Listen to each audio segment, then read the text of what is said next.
Karwana Ümide faaliyete xoyin alikariye de domine berdawam dike. Bi münasebeta Mevluda Nebi sallallahu aleyhi ve sellem Karwana Ümide hem li Türkiye'ye u hem li derve Türkiye'ye jibo bi 10,000 malbatên fakir û mağdur alikari kir.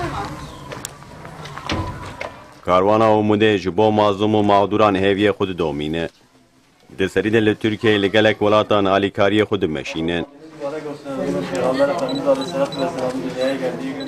Bi münasebeta wîladeta Cenabê Pêxember Karwana Ümidê bi alîkariyê xwe rêyê bi 10,000 kesî geş û kêfxweş kir. Karwana Ümidê li derveyê welêt xwarinda 17,000 malbatê. Li giştiyê Tirkiyeyê li gelek bajaran bi münasebeta Qandîla Mewlidê goşt û nan belav kir.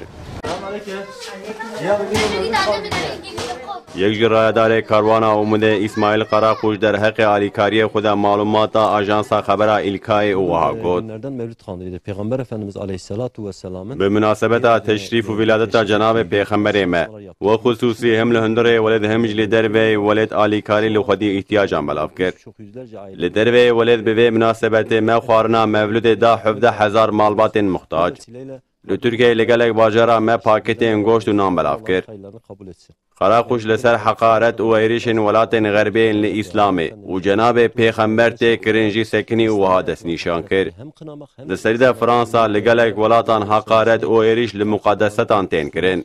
Ji bo em vê yekê şermezar bikin. Ji hürmeta xwe ji Cenabê Pêxember re nîşan bide ev xebat da dest pê kirin.